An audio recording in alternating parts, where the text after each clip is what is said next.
Dinikahi Tuan Muda Angkuh. Episode 1.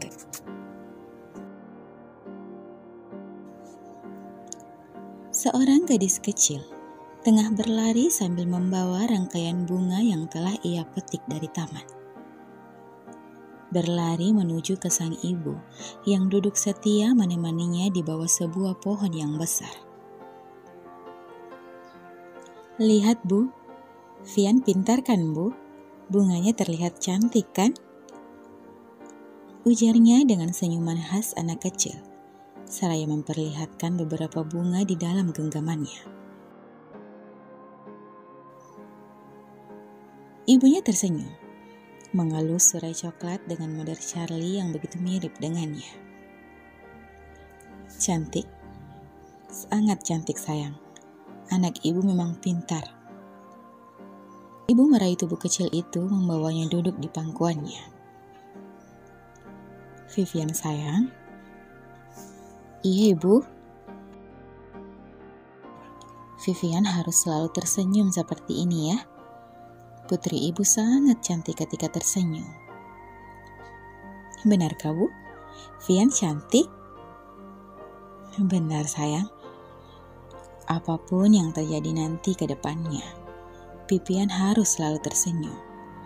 Karena senyuman itu dapat membuat Vivian menjadi lebih baik. Apa Vivian bisa janji pada ibu?" Ibu itu terlihat menyodorkan jari kelingkingnya.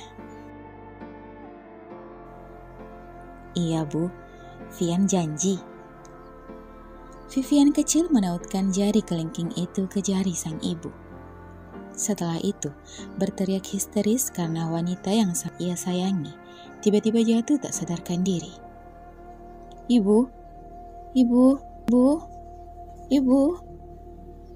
"Nona, apa Nona baik-baik saja?" tegur seorang PRT yang selalu setia bersama Vivian. Vivian menyembunyikan wajahnya di balik kedua telapak tangannya, mencoba mengatur pernafasannya agar kembali normal. Entah kenapa, beberapa hari terakhir ini, ibunya selalu hadir di dalam mimpinya. Dan tadi, apa maksud dari mimpi tersebut?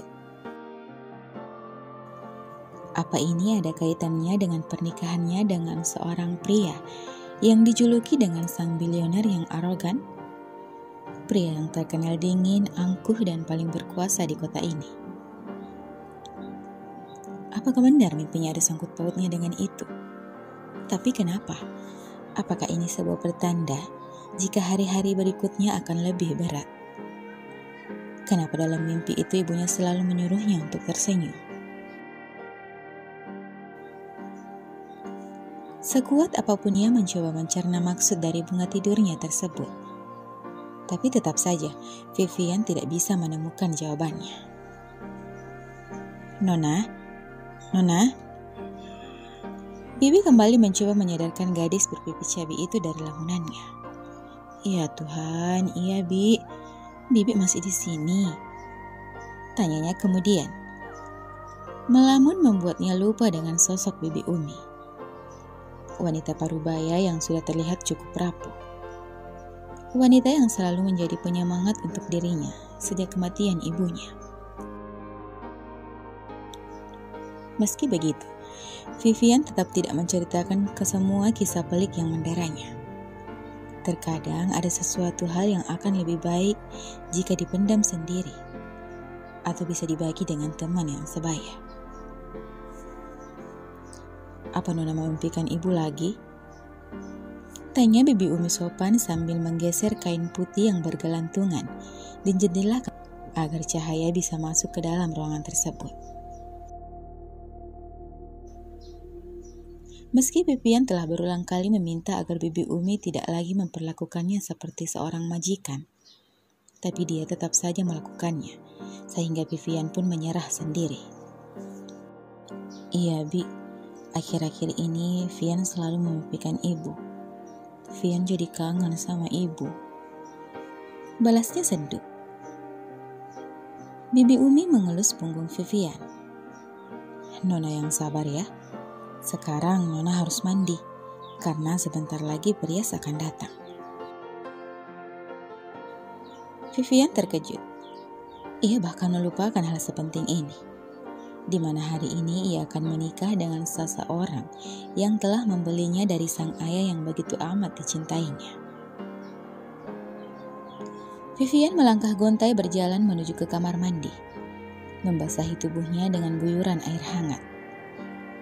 Ingin menangis, namun rasanya percuma, sebab semua tidak akan berubah. Pada akhirnya hari ini, ia akan jatuh ke tangan pria yang sama sekali belum pernah ditemuinya. Urusan pernikahannya pun ia sama sekali tidak ikut andil. Semua telah diatur oleh ayah dan ibu tirinya beserta sekretaris tuan muda tersebut. Vivian hanya perlu mengikuti semua rencana hari ini tanpa membantah. Seolah dirinya ini adalah sebuah boneka mainan yang hanya akan mengikuti apapun keinginan sang pemilik. Vivian mengamati pantulan dirinya di cermin. Jika kebanyakan wanita tersenyum bahagia dengan kebaya yang melekat di tubuhnya di hari pernikahan, namun tidak dengan dirinya. Wajahnya sendu, sekuat tenaga menahan diri agar tidak menjatuhkan butiran kristal yang telah menggantung di pelupuk matanya. Sebab hal itu bisa merusak hasil karya para mua yang sudah berusaha payah mempoles wajahnya. Wanita itu hanya bisa mengekspresikan kesedihannya lewat gigitan bibir bagian bawahnya. 10 menit yang lalu, wanita berhijab putih itu telah duduk di depan cermin besar di mana di samping kanan dan kirinya telah berdiri 2 orang yang akan membantunya untuk merubah penampilannya menjadi ratu sehari dan akan berlanjut menjadi ratu semalam. Pernikahan yang diimpikan setiap wanita adalah menikah dengan laki-laki yang dicintainya dan juga mencintainya. Bukan hanya sekedar pesta meriah ataupun makanan yang berkelas serta tamu yang banyak. Itu semua tidak berarti. Bagi seorang wanita yang terpenting adalah siapa yang berdiri di sampingnya dan mendampinginya. Vivian telah berdiri di samping suaminya. Mereka telah sah sebagai pasangan suami istri sejak siang tadi. Saat ini adalah acara resepsi yang telah dihadiri ribuan orang. Ini adalah pernikahan yang membuat iri semua wanita di negeri ini. Mungkin mereka tersenyum sambil mengucapkan selamat kepada Vivian. Namun di dalam hati, mereka merutuki mempelai wanita kenapa bukan dirinya. Malam ini Vivian terlihat begitu berbeda. Dengan balutan dress wedding putih yang tertutup, hijab putih yang dibentuk sedemikian rupa, make up yang flawless, ditambah dengan senyuman yang membuat ia terlihat sempurna. Tapi ketahuilah, itu adalah senyuman yang dipaksakan, tidak ada keikhlasan yang terpancar di dalam senyuman itu. Sementara di sampingnya, Edgar berdiri tegak dengan aura yang berwibawa namun tetap mempesona.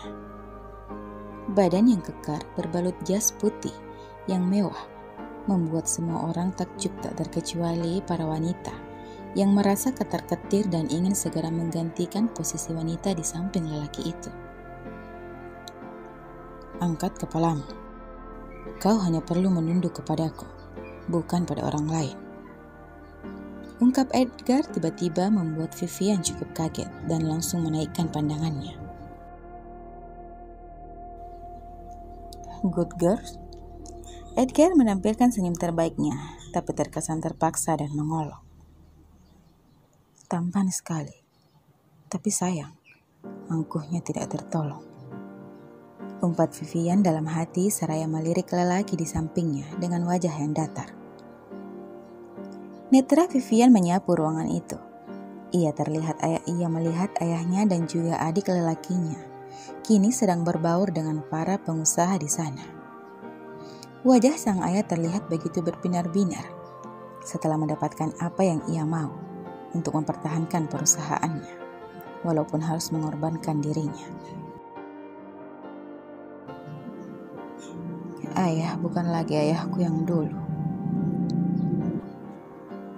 Vivian dengan cepat menunduk setelah Netra bertemu dengan adik laki-lakinya, Alfie, seseorang yang tidak pernah berlaku buruk padanya, Hanya saja, pria itu juga seolah tidak peduli padanya.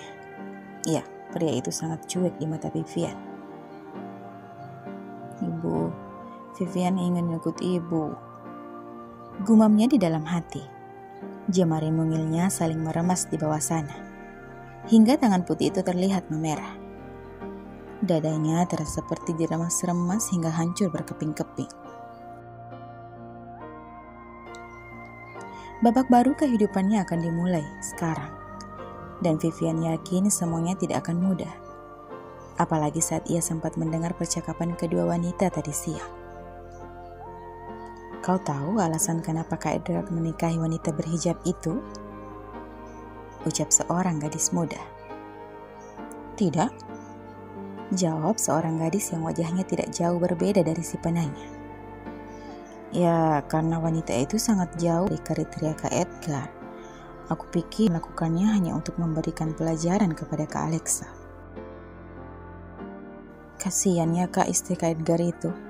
Kalau dilihat-lihat, dia wanita baik-baik kok. Ya, itulah resikonya, karena dia punya ayah yang serakah. Vivian tidak pernah lagi merasakan kasih sayang yang tulus dari seseorang, kecuali sahabatnya. Kepadanya sedari kecil. Sahabatnya itu pergi entah kemana meninggalkan dirinya yang malang. Dan hingga saat ini Vivian tidak tahu apa wanita itu masih sehat walafiat atau justru sudah meninggalkan dirinya sama seperti sang ibu. Vivian berusaha menguasai dirinya saat tatapan-tatapannya lagi tertuju kepada ibu tiri dan adik perempuannya. Wanita licik yang merupakan sahabat ibunya sendiri, yang dulu berperan sangat baik memberikan kasih sayang padanya. Namun nyatanya, semua itu hanya semu. Setelah wanita itu menikah dengan ayahnya, sifat aslinya terkuak. Tak jarang Vivian sering mendapatkan perlakuan tidak baik dari wanita tersebut. Apa ayah Vivian tahu? Tentu saja. Tapi pria itu seolah tidak mengindahkannya karena otaknya telah didoktrin oleh ibu tirinya tersebut. Daisy, aku mohon kembali. Aku tidak tahu harus mengadu ke siapa lagi. Aku butuh seseorang untuk menguatkanku sekarang. Batinnya dengan mata yang berkabung. Vivian berusaha merilekskan pikirannya saat ia sudah merasa tidak tenang. Berulang kali wanita itu menarik nafas dan membuang nafas secara perlahan, seraya memejamkan mata. Ya Allah, aku butuh obat penenang sekarang. Bersambung, sampai jumpa di episode selanjutnya ya. Terima kasih.